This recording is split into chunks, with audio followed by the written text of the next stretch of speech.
and welcome to our morning edition of Arirang News. We begin with these stories making the headlines at this hour. The White House says U.S. President Donald Trump believes NATO was tested and they failed. This comes as President Trump is reportedly considering a plan to move some U.S. troops from NATO member countries deemed unhelpful to those that were more supportive. Israel launched its largest coordinated strike on Lebanon since conflict with Iran began last month. Iran accused the U.S. and Israel of violating parts of a framework to end the war, while Israel said it still has more objectives to achieve and that it remains ready to resume military operations at any time. North Korea said it tested a short-range ballistic missile equipped with a cluster bomb warhead over 3 days from Monday to Wednesday. It claimed the test confirmed that the missile can devastate a large target area with extremely high intensity. We begin this morning in the United States. The Trump administration is ramping up criticism of NATO allies, saying they failed during the Iran conflict while weighing troop redeployment and pushing ahead with ceasefire talks with Tehran. Our Kim Bo-kyung starts us off. The Trump administration has again expressed dissatisfaction with NATO for a passive response by members to the conflict with Iran. White House Press Secretary Karoline Leavitt said on Wednesday that President Trump believes NATO was tested and they failed. They were tested and they failed. And I would add it's quite sad that NATO turned their backs on the American people over the course of the last 6 weeks when it's the American people who have been funding their defense. Leavitt's remarks align with a Wall Street Journal report that said Trump is considering a plan to punish some members of the NATO alliance, perhaps by moving some U.S. troops from member countries deemed unhelpful to those that were more supportive. The plan, although in early stages, is believed to have gained support among senior officials in recent weeks. The Trump administration is also reportedly considering closing at least one U.S. military base in Europe, perhaps in Spain or Germany. Leavitt also announced that President Trump is dispatching a negotiating team led by the Vice President J.D. Vance, Special Envoy Steve Witkoff, and his son-in-law Jared Kushner to Islamabad for talks this weekend. The first round of those talks will take place on Saturday morning local time, and we look forward to those in-person meetings. On Israeli attacks on Lebanon following the ceasefire announcement, the U.S. Vice President said Wednesday that the U.S. did not agree to include Lebanon, despite Tehran saying otherwise. We never made that promise. We never indicated that was going to be the case. What we said is that the ceasefire would be focused on Iran, and the ceasefire would be focused on America's allies, both Israel and the Gulf Arab states.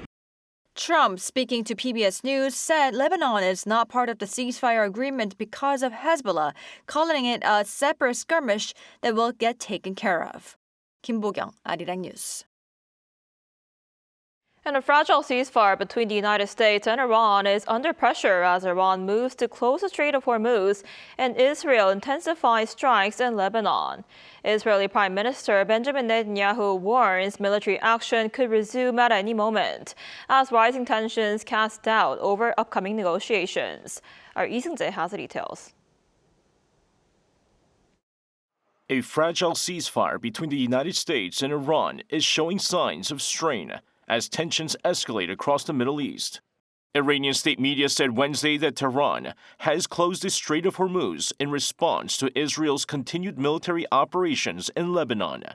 However, both Washington and Tel Aviv maintain that the ceasefire agreement does not cover Lebanon, where Israel says it is targeting Hezbollah. On Wednesday, Israel launched its largest coordinated strike on Lebanon since fighting began last month. Lebanon's civil defense says at least 254 people were killed in the strikes, including 91 in the capital Beirut. Residents report that some attacks came without prior evacuation warnings. We are living in a nightmare, so I'm afraid today to sleep. So maybe it will happen this the second time. Who's gonna? I don't know. What? I will pray and then sleep. That's it. Meanwhile, Iranian officials accused the United States of violating key provisions of a 10-point proposal meant to guide upcoming negotiations. Tehran claims the first breach involves failure to uphold ceasefire conditions related to Lebanon. The second, it says, was a U.S. drone entering Iranian airspace, which was later shot down in Fars province. And the third concerns what Iran calls the denial of its right to uranium enrichment, a point included in the proposed framework. Iran warns these violations are undermining trust before talks even begin. For its part, Israel says it is complying with the ceasefire with Iran, but remains ready to resume military operations at any time. Prime Minister Benjamin Netanyahu says Israel still has more objectives to achieve and warned that fighting could restart at any moment. A temporary 2-week ceasefire between the United States and Iran went into effect tonight in full coordination with Israel. No, they did not surprise us at the last minute. Now I want to emphasize this is not the end of the campaign. This is a stop on the way to achieving all our goals. He also stated that Iran's enriched uranium would be removed either through an agreement or by force. 이승재, Arirang News. So Israeli strikes on Lebanon are testing the fragile ceasefire deal between the United States and Iran. For more, we're joined today by Professor Robert Lawrence, Professor of English and Turkic Studies at Dongda Women's University. Professor Lawrence, thanks for joining us today. Thank you for having me. So the U.S. and Iran agreed to a 2-week ceasefire. Why is Pakistan stepping in as a mediator, and what's behind both sides agreeing to a temporary pause? Pakistan has a unique role to play here. Field Marshal Munir has a particularly good rapport with President Trump on a personal level. They also, they don't have U.S. air bases unlike a lot of other regional actors, and they have a brotherly relationship with Iran. Another thing is that they have a lot of skin in the game. They get almost all of their oil and gas from the Strait of Hormuz, so they need that to be open. And they also need de-escalation because there's potential for them to be brought into the conflict via Saudi Arabia. And if this were to happen, then their entire western border would be in a war zone, apparently, because they're at war with Afghanistan right now. So that's a very dangerous reality. So they have skin in the game. They need this to actually happen. As far as the motivation for why people came to the table, I think it's a bit unclear, but I think it's a combination of things. One, regionally, I think there was a lot of pressure to step back away, to de-escalate from this ending civilization type rhetoric. Nobody wanted that to happen, and nobody wanted to see the reaction that Iran would have if something like that were to happen. Globally, I think China played a big role in getting Iran to the table. And in the U.S. case, I think domestically, there's a lot of anxiety about some of the polling data in the upcoming election. There are a lot of Republicans that are worried that the midterms aren't going to go well. And I think, that you take that along with the financial pressure that's happening. And I think, everybody involved needed to kind of take some sort of controlled de-escalation. I see. And after the ceasefire deal, Israel still continued to carry out an attack on Lebanon, and Iran is accusing the United States of violating the ceasefire agreement. The White House says the U.S. did not agree that the ceasefire would cover Lebanon. So where is the war heading? Right. Like you said, Netanyahu has said that Lebanon wasn't involved in the deal. Donald Trump told PBS that. J.D. Vance said it was a miscommunication or misunderstanding. Meanwhile, Iran and Hezbollah they've been very clear that they believe Lebanon is a key part to this whole ceasefire, and that it can't hold if Israel continues to attack Hezbollah in Lebanon. So, they're threatening retaliation. Iran has now close the strait again, which is kind of the whole premise about having the ceasefires to get the strait open.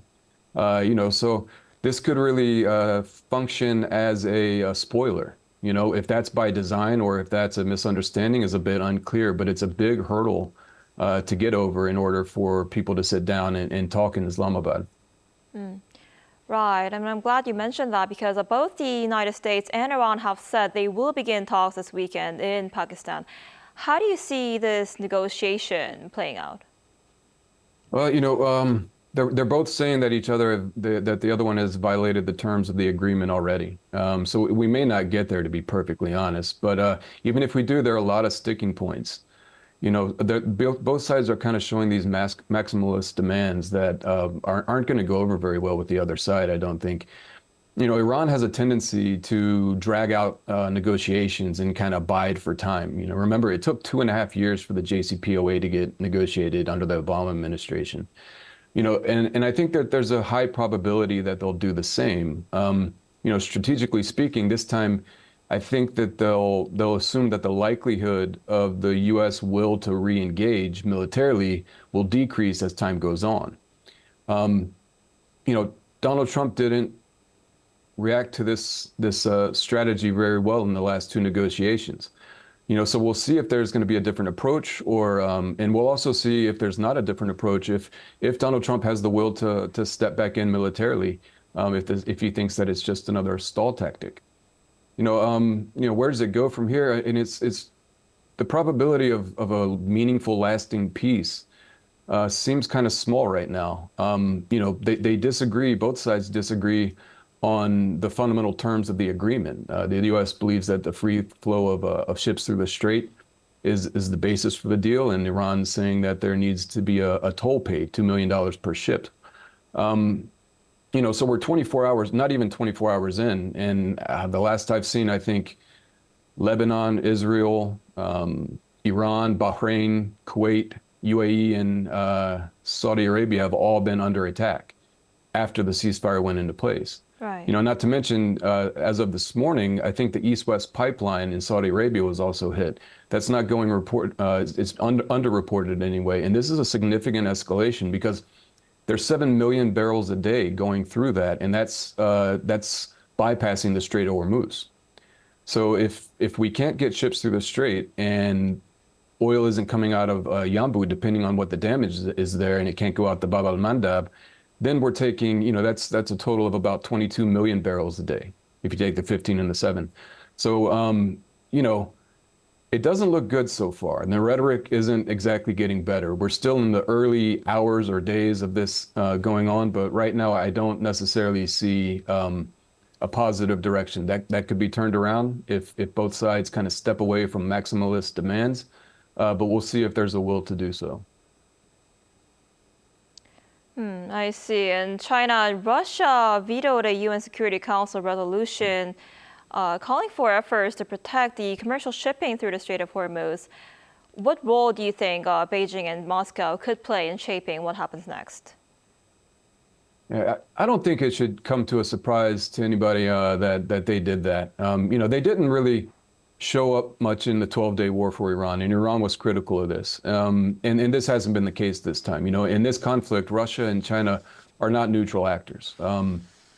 China buys over 90% of Iran's oil, and it's thought that the IRGC controls 50% of Iran's oil exports.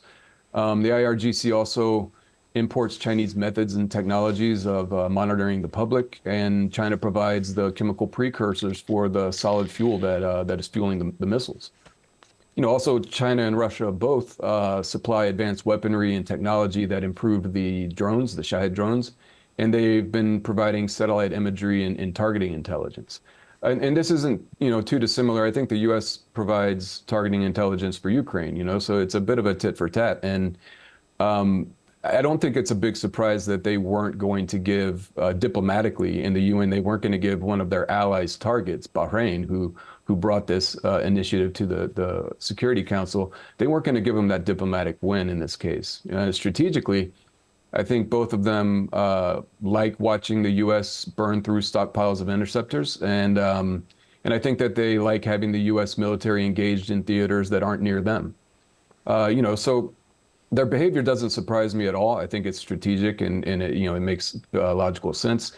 As far as what they can do to help or change the outcome, I think China especially has a great deal of leverage over Iran. So I would argue that it could play a big role in the outcome of the conflict. I think neither of them will have too much leverage over the U.S. though. So they can at least influence part of the equation, and we'll see if they decide to do so or not. Right, we'll have to see how that goes. All right, Professor Lawrence, thanks so much for taking the time today. We appreciate it.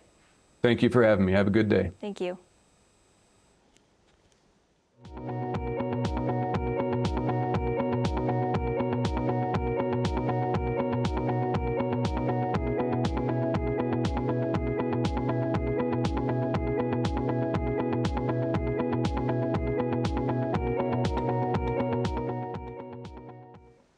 North Korea says it has test-fired a short-range ballistic missile, the Hwasong-11Ka, which is equipped with a cluster bomb warhead. According to the Korean Central News Agency this morning, testing took place over 3 days from Monday to Wednesday. It said that the test confirmed that the missile can devastate a target area of 6.5 to 7 hectares with extremely high intensity. South Korea's Joint Chiefs of Staff detected the firing of multiple short-range ballistic missiles into the East Sea from the North Korea's Wonsan area at around 8:50 a.m. on Wednesday, followed by another launch at approximately 2:20 p.m. On the local front, as fuel costs continue to rise, President Lee Jae-myung on Wednesday visited a local logistics hub and met truck drivers to hear about some of the problems they have been facing. Our top office correspondent Yoon Jung-min reports. Appearing in a yellow civil defense uniform, the president went out into the field on Wednesday to tour a local freight terminal located just south of the capital. As fuel costs continue to rise, President Lee Jae-myung met truck drivers and logistics companies. 중동 전쟁 때문에 유가 상승폭이 크고 그것 때문에 특히 수송업계, 화물 수송업계에 어려움이 많은 것 같습니다. 다들 어려우시죠? The meeting was organized to hear about the hardships of businesses affected by the closure of the Strait of Hormuz, a crucial waterway for global oil supply. The government's decision to expand fuel-linked subsidies have been a great help, but the amount of support is capped. If the price exceeds the ceiling, like 2,001 per liter, we have to bear the rest of the costs. Revisions are in the works at the National Assembly to expand the scope of support, and Lee hopes for its swift approval. Also discussed was switching to electric vehicles in the long term. Diesel vehicles will always cause environment problems, and we expect sharp demand for electric cars and the such like, but we doubt whether truck drivers can afford those expensive cars. The government needs to review relevant subsidies. 경유, 휘발유 뭐 이런 거보다는 이제 전기로 전체적으로 전환을 해야 되긴 한데, 하여튼 그 문제는 저희도 좀 속도를 좀 내려고 하고 있어요. Other than a fuel price cap, the authorities plan to exempt certain highway toll fees at night and temporarily allow certain truck drivers to delay their debt repayments. Yoon Jung-min, Arirang News. K-pop superstar BTS begins its Arirang World Tour today at Goyang Stadium, kicking off what's expected to be the largest tour in K-pop history.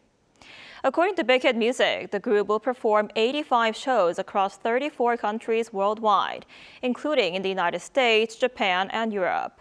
The tour will feature stadium and dome venues with a 360-degree stage, aiming to attract record-breaking audiences. So far, 46 shows have already sold out. Promoter Live Nation says BTS has sold out about 2.4 million tickets for 41 shows in North America and Europe alone. The Korean International Broadcasting Foundation, or Arirang TV, is marking its 30th anniversary this year, with a commemorative ceremony taking place today. The event will be held at the network's headquarters in Seoul, bringing together staff and key guests to celebrate 3 decades of global broadcasting.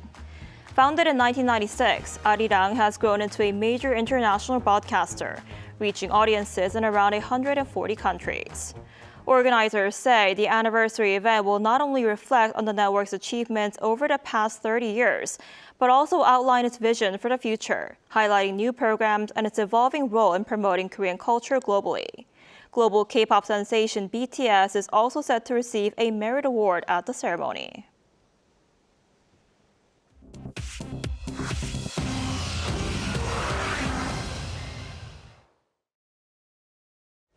Good morning, I'm Chu Ji-hyun, and this is The World Now. Iran is reportedly demanding that shipping companies pay tolls in cryptocurrency at $1 per barrel of oil before allowing tankers to transit the Strait of Hormuz. Iran's Oil Exporters Union said each vessel must submit cargo details by email, after which authorities will assess the ship and issue a payment demand in digital currency. Vessels attempting to pass without prior approval received radio warnings on Wednesday that they would face military strikes. The White House rejected the toll demand outright, saying Trump wants the strait opened, quote, immediately and without any restrictions. Defense Secretary Pete Hegseth said the strait is open, but ship tracking data show only 2 bulk carriers have transited since the ceasefire took effect, while an estimated 300 to 400 vessels remain stranded in the Gulf. Legal experts warn that any toll arrangement would violate international maritime law, setting a precedent with consequences well beyond the Strait of Hormuz. The first round of ceasefire negotiations is set for Saturday in Islamabad, led by Vice President J.D. Vance, Special Envoy Steve Witkoff, and Jared Kushner.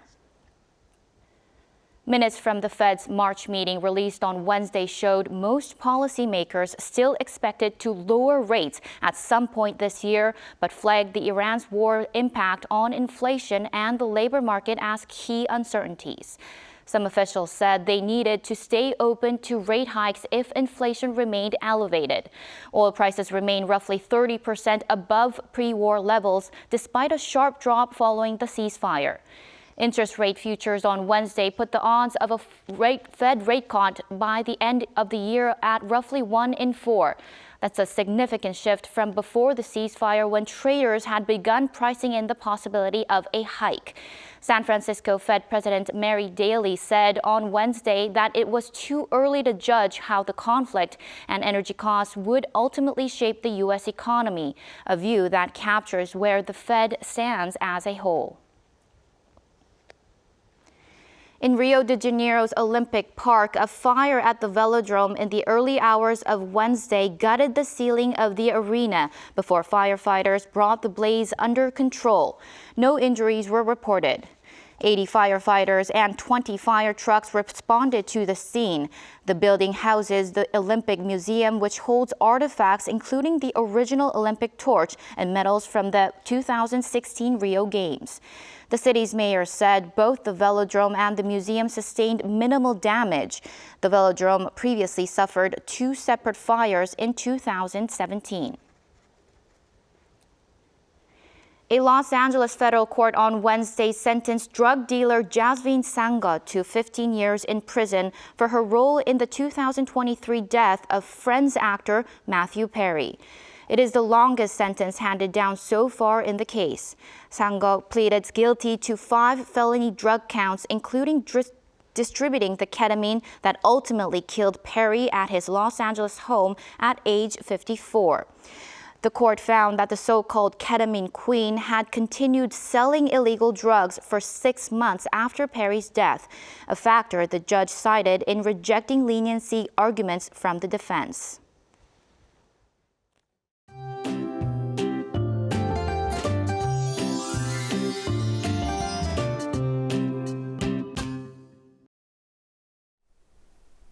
Today's stormy weather will bring an end to cherry blossom season.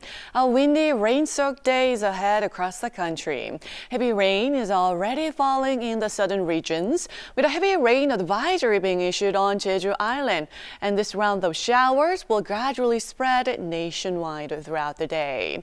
Meanwhile, mountainous regions on Jeju Island could receive up to 250 millimeters. Central regions will get 20 to 60 millimeters of heavy rainfall, so this system is quite intense for spring. But it's not just the rain. Strong winds will also be a concern, so please stay cautious of potential damage and falling objects. And there will be a drop in readings due to that rain and wind. Seoul will be getting up to 12 degrees Celsius, Daegu topping out at 16 degrees Celsius this afternoon. The rain will taper off by Friday afternoon, and once it clears, milder spring weather will return. Then another round of rain is possible early next week, mainly in southern regions.